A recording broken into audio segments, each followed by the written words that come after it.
ओम पूर्णमदः पूर्णमिदं पूर्णात् पूर्णमुदच्यते पूर्णस्य पूर्णमादाय पूर्णमेवावशिष्यते।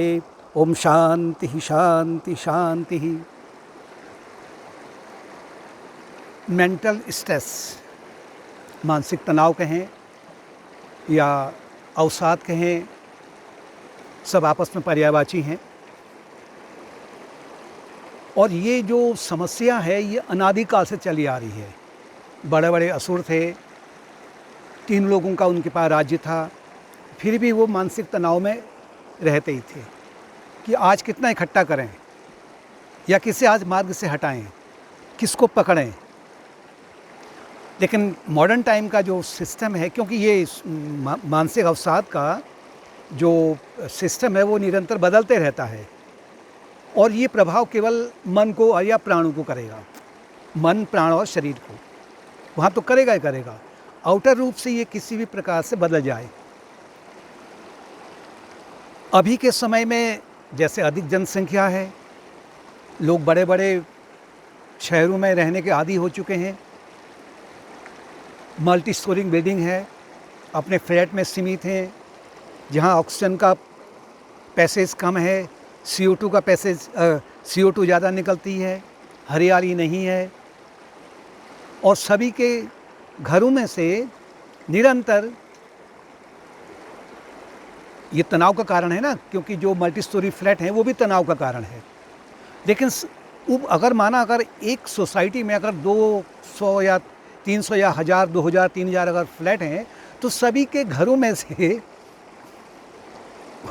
या कहें कि उनके घर की चिमनी में से निरंतर एक मेंटल स्ट्रेस का धुआं निकलते रहता है, और जिसे हम पॉल्यूशन भी कह सकते हैं। वो और तो जो है वो तो सब दिखाई पड़ रहा है लोगों को, लेकिन मुख्य रूप से जो है वो राग और द्वेष का ये धुआं निरंतर निकलते रहता है और लोग सफोकेशन में रहते हैं, यानी कि एक दूसरे पर प्रभाव ये पड़ता ही पड़ता है। चोरी का तनाव है, चोरी हो जाएगी क्योंकि बहुत सारे ऐसे बैड एलिमेंट्स हैं, मारकाट हो रही है, असुरक्षा उत्पन्न हो रही है, ये भी मेंटल स्ट्रेस का ही कारण है। इसी के कारण वो ये गलत काम करते हैं और लोगों को भी वो एकदम से नेगेटिविटी की ओर ले जाते हैं। ज़्यादा धन की ओर भगना है, ज़्यादा संपत्ति की ओर भगना है,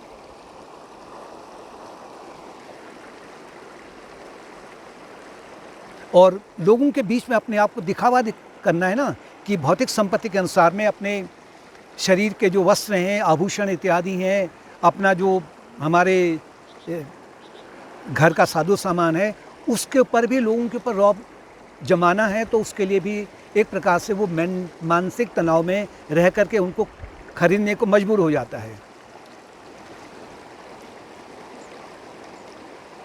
परिवारों में आपस में ही एक ही परिवार में आपस में होड़ लगी रहती है, और परिणाम क्या होता है कि जो सामंजस्य है उसमें बिखराव हो जाता है।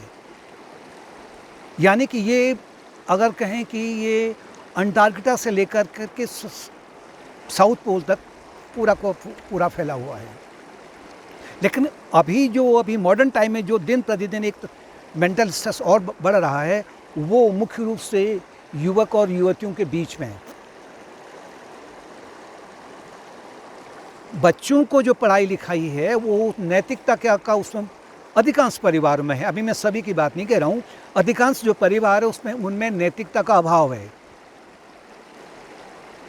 और नैतिकता के अभाव में वो अपने बच्चों को बाई और क्रुक जो है ना हायर एजुकेशन दिलाना चाहते हैं। गीता में रामायण में कहा है, उत्तरकांड में तुलसी महाराज कहते हैं कि मात की पिता बालकनी बुलाई उदर भरी का जुगत सिखाई, कि माता पिता अपने बालकों को इस आने वाले कलयुग में क्या सिखाएंगे, केवल उदर भरी का, यानी पेट भरने का। पेट भरने का तात्पर्य है कि भौतिकता को एकत्र करो, केवल जितना तुम्हारे पास में भौतिकता होगी उतने तुम्हें सुख मिलेगा, बस यही सिखाया जाएगा। और इसी कारण में क्या हो रहा है, और मुख्य रूप से उसमें फिर जो उनकी नौकरियां लगती हैं या नहीं लगी, या नौकरी के पीछे भागे रहे हैं, उसके बाद में उनको एक हायर पैकेज चाहिए, और असली जो समस्या खड़ी होती है मेंटल स्ट्रेस का, जो अभी के समय में हो रहा है, वो मेंटल स्ट्रेस सभी परिवार के लोगों को ग्रसित कर रहा है। जबकि वो विवाह के योग्य हो जाते हैं उस समय में, और विवाह के बाद में भी अगर उन्होंने ठीक से जो आंतरिक अध्ययन है अगर नहीं किया होगा, न अपना न दूसरे का, केवल भौतिकता के पीछे रहे, भाई हाई पैकेज है, बाहरी जो पर्सनालिटी है, भौतिक शरीर केवल बड़ा सुंदर है, इतनी हाइट है, इतनी चौड़ाई है, रंग इस प्रकार का है, इंग्लिश स्पीकिंग है फ्लुएंट, हिंदी आती है तो वो असभ्य हो जाता है, और कौन सी सोसाइटी में रहता है,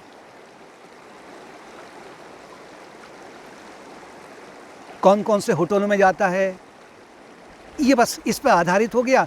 तो अधिकांशतः जो है अभी के समय में अधिकांश जो लड़के और लड़कियां हैं वो आपस में विवाह कर लेते हैं, विवाह से पहले भी अपने संबंधों को बना लेते हैं। लेकिन अगर इसमें, क्योंकि जो भी आपने अभी देखा बाहरी रूप से जो कॉस्मेटिक लगा करके जो अपना पहला परिचय दिया है, वो परिचय क्या है, कॉस्मेटिक तो उतरेगा, स्वाभाविक है, क्योंकि जो संपूर्ण संसार है वो परिवर्तनशील है। अभी जो आकर्षक लग रहा था वो समय आने पर अवश्यंभावी है, वो आकर्षक आपका फेड पड़ जाएगा, धूमिल पड़ जाएगा। जो सुख ढूंढ रहे थे आपस में एक दूसरे में, वो सुख जो है बहुत दूर भग जाता है, और फिर आरंभ होता है इसके पीछे अधिकांश तक कभी कभी भाइयों का और माँ बाप का भी रोल बहुत बड़ा होता है, क्योंकि अगर दोनों विवाहित जोड़ा, अगर दोनों विवाहित हैं, अगर सर्विस भी करते हैं या जो भी करते हैं, उनमें क्या है कि उनके पास भी तो बहुत तनाव है ना, सर्विस का तनाव है, ऑफिस जाने का तनाव है, अपने आप को दिखाने का तनाव है, अपने जो कपड़े हैं उनका तनाव है, घर में जो सामान लाना है उनका तनाव है, कौन सी सोसाइटी में हम जा रहे हैं उसका तनाव है। ये तनाव जो है अंत में क्या होता है कि आपस में विच्छेद हो जाता है, यानी कि सेपरेशन हो जाता है, और वो सेपरेशन के माध्यम से वो सोचते हैं कि चलो बला टली, लेकिन बला नहीं टली है। आप अपने भीतर अचेतन मन में, मन की गहराई में अनेक अशुभ संस्कार को ला रहे हो, पाखंड के ला रहे हो, ईर्ष्या के ला रहे हो, अभिमान के ला रहे हो, दंभ के ला रहे हो, कंसीट, सुपीरियरिटी कॉम्प्लेक्स और इन्फीरियरिटी कॉम्प्लेक्स के ला रहे हो, और ये आपके जो है ना मेंटल हेल्थ और प्राणों के जो हेल्थ है उसको आपको प्रभावित करेगा, कुप्रभावित करेगा, और वो फिर अंत में आपके शरीर को भी दंड देगा, यानी शरीर में रोग उत्पन्न होंगे। अभी इतना ही नहीं है, अभी फिर वो वकील के पीछे भागने लग जाते हैं। भाई वकील के पीछे आप भाग रहे हो, एक अदना सा पुलिस वाला है उसके पीछे आप भाग रहे हो, उससे फैसला करवा रहे हो, कि ये कितनी बड़ी मूर्खता वाली बात है। आपको ये पता नहीं चलता कि जहाँ आप इस तरह से ऐसे लोगों के साथ में आप फैसला करने के लिए आप जा रहे हो या उनको अपने घर में बुला रहे हो, उसके मन में क्या है, लोभ है। अगर उसकी स्वार्थ पूर्ति नहीं होगी, उसको पैसा नहीं मिलेगा, तो वो आपके केस को जो है और भी डाउन कर देगा। ऐसे बहुत सारे केस मिल रहे हैं जो कोर्ट में पहुंच रहे हैं, ऐसे बहुत सारे कि उनको पीट करके जो है उनसे हटवाया गया है उस केस से। इस ओर हम ज़्यादा नहीं जाते हुए, तो फिर अंत में क्या है कि क्या आप सुखी रहेंगे सेपरेट हो? अगर अलग हो गए तो क्या आप सुखी रहेंगे? नहीं रहेंगे। अगर बच्चा आपके पास में है और बच्चा माँ के पास में गया, बाप के पास में बच्चा नहीं है, तो क्या दोनों सुखी रहेंगे? नहीं रहेंगे। जो इससे गुजर चुके हैं, बहुत हद तक आगे को निकल चुके हैं, उनसे पूछिए आप किसके पीछे आप आसक्त रात और दिन? यानी कि एक प्रकार से जब जितना राग होता है, जहाँ जिससे अटैचमेंट होगा, उससे उतना द्वेष भी होगा। समझने का प्रयत्न कीजिए इसको।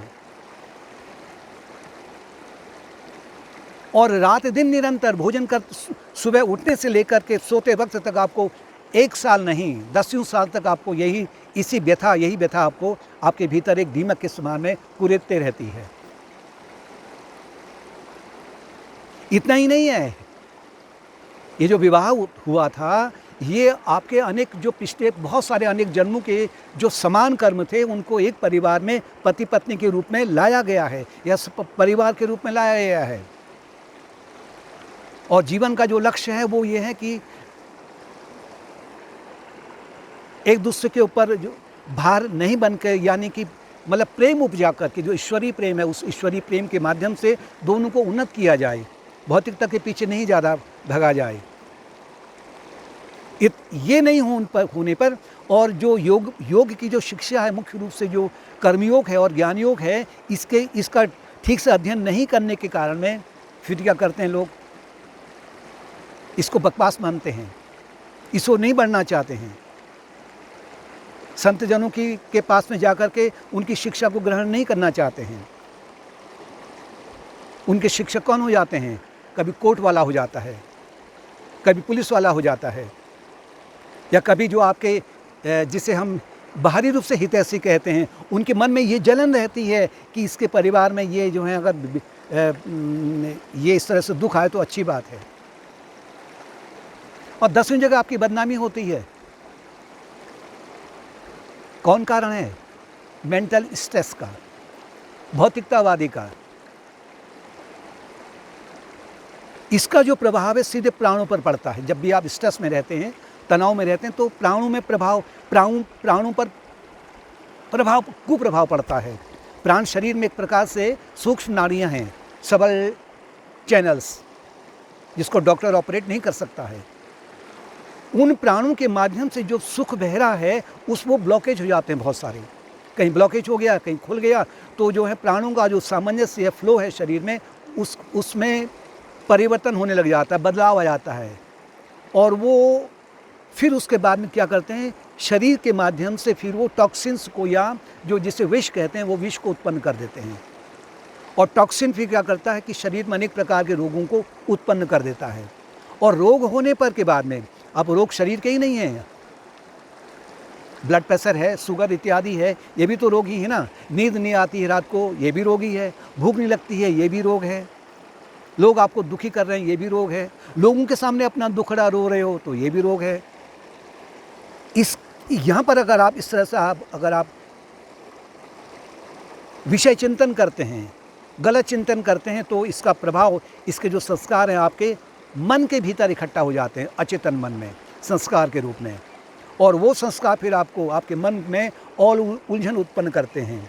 और वही जो मन अगर आपका उलझन में है, तो प्राण फिर उलझन में आ गए। प्राण उलझन में आ गए तो शरीर में रोग उत्पन्न हो गया। और अपने लिए आपने अगले जन्म की तैयारी कर ली है। इस जन्म में जिसके साथ में आप बिछो करना चाहते हैं, जिससे हटाना चाहते हैं मार्ग से, आपने उसको अगले जन्म में फिर अपने पास में लाने के लिए घोर प्रयत्न कर लिया है। जिससे जितना ज़्यादा आपकी अभी बैर भाव होगा ना, उतना ही उसको आपको प्रेम करना पड़ेगा। अभी पति पत्नी के रूप में अगर वो माना उससे बैर भाव हो रहा है, द्वेष इत्यादि हो रहा है, तो आने वाले जन्म में उसको बालक बना करके लाना पड़ेगा, उससे प्रेम करना पड़ेगा, या अपने जो और सगे संबंधी हैं उस रूप में उसको पकड़ना पड़ेगा। तो ये जो प्रक्रिया है, आपने सुख और दुखों की, मेंटल स्ट्रेस की, आपने जन्म से लेकर के अगले जन्म, अनंत जन्मों के लिए आगे को आपने और बना लिया है। तो इसके लिए छुटकारा पाने के लिए योग मार्ग के अनुसार में आपको क्या करना है, अपने विचार लेवल पर, मन के लेवल पर आपको कार्य करना पड़ेगा। लेकिन इससे पहले प्रतिदिन आपको कुछ आसन है, कुछ प्राणायाम है, इसका अभ्यास करो। अगर नहीं करते हो तो अभ्यास करते हो तो फिर देखो कि एक ही हफ्ते में आपके भीतर, आपके शरीर में क्या परिवर्तन आता है। शरीर आपका स्फूर्ति आ जाती शरीर में। अब ये नहीं कहना कि समय नहीं है, समय है, लेकिन समय का जो है आपने डिसबैलेंस कर रखा है। भोजन आपका सात्विक होना चाहिए, गलत जगह का भोजन नहीं होना चाहिए। होटलों में आप भोजन करते हो, आप मार्केट से जो है आप पैक्ड भोजन आप मंगाते हो, उस भोजन के भीतर जो रेडिएशंस हैं, आसक्ति के रेडिएशन से हैं, लोभ के रेडिएशन से हैं। वो जो भोजन बना है आपके घर में पहुंच रहा है पैकेज के रूप में, पैकेट के रूप में, उसके पीछे लोभ है, लालच है, ईर्ष्या है। और वो भोजन पौष्टिक के साथ में सात्विक होना चाहिए। दिन प्रतिदिन मांसाहार बढ़ रहा है, लोगों को देखा देखी। दुख को अपने प्रारब्ध का, मैंने कहा कि आपको जो है कर्मिक सिद्धांत को समझना आवश्यक है। अपने प्रारब्ध को समझते हुए आपको क्या करना है कि जो भी दुख आते हैं उसे तपस्या भाव से ले लेना है, उसको सहन कर लेना है। तपस्या भाव से लिया तो आपका जो मेंटल स्ट्रेस है उसमें कमी हो जाएगी। और विपरीत परिस्थिति में आग बबूला न हो जाएं। माँ बाप भी आग बबूला हो जाते हैं और लोग भी आग बबूला हो जाते हैं। आपके जो जिनको आप तथाकथित हितैषी मानते हो वो भी आग बबूला हो जाते हैं। अरे नहीं, ये कर दो, दूसरा कर दो, हम तुम्हारे साथ है। कोई पीछे नहीं आएगा। फिर यहाँ अगर माना पीछे अगर आ भी जाता है इस जन्म के लिए, तो फिर जब शरीर छूटेगा तो कौन साथ में रहेगा? अकेले जाना पड़ेगा। अपने जो कर्म हैं उन्हीं कर्मों के अनुसार में आगे को यात्रा भोगनी पड़ेगी। तो विपरीत परिस्थिति में धैर्य रखने का प्रयत्न करें और ये फॉर्मूला रखें कि even this will pass away, ये भी नहीं रहेगा। और बहुत कुछ मात्रा में एडप्ट और एडजस्टमेंट, अगर आप कर्मयोग को समझ रहे हैं, ज्ञान योग को समझ रहे हैं, ज्ञान योग के माध्यम से आपको विचार करना बार बार कि मेरा स्वरूप क्या है, कौन हूँ मैं। ये भौतिक शरीर जिसके बलबूते पर आज मुझ में अभिमान आ रहा है, मुझे अपने रूप में, यौवन में, रब में, अपनी शिक्षा में मुझे जो आज अभिमान आ रहा है, आने वाले 10-20 साल के भीतर में ये अभिमान आपका चूर चूर हो जाएगा। अपने जो आपके सीनियर्स हैं, जो वृद्धजन हैं आपके परिवार में, उनकी शिक्षा को देखिए। हायर एजुकेशन अगर उनके पास में है, उनकी बचपन की फ़ोटो देखिए आप, तुमसे ज़्यादा सुंदर हैं वो थे, अब कहाँ गया? गायब हो गया। तो एडजस्टमेंट करने का और एडेप्टेबिलिटी की कुछ सामंजस्य बनाना आवश्यक है, और ये आपको आता है, सामंजस्य बनाना भी आपको आता है। और तीसरा है अपने भीतर जो शुभ संस्कार हैं, पॉजिटिविटी है, वो किस चीज़ के? पॉजिटिविटी भौतिकता की वो नहीं, सहनशीलता के, क्षमा के, धैर्य के, यानी कि थोड़ा सा ध्यान के, जप करने का अभ्यास, विचार करने का अभ्यास, मैं कौन हूँ, इस प्रकार की जो पॉजिटिविटी है, ऐसे संस्कारों को आप अपने मन के भीतर लाइए और ये आपको कहीं भी आपको नुकसान नहीं देगा।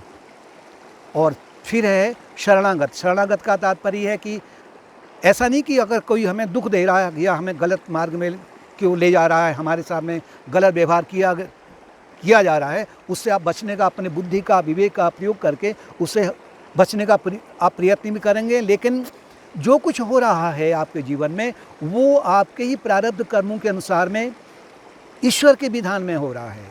तो शरणागत, अगर ये स्टाइल अगर आ गई तो आने वाले समय में आपका जो जीवन है वो ब्राइट हो जाएगा, अवश्य ब्राइट होगा। और अपने धर्म के अनुसार में कुछ प्रार्थना करना,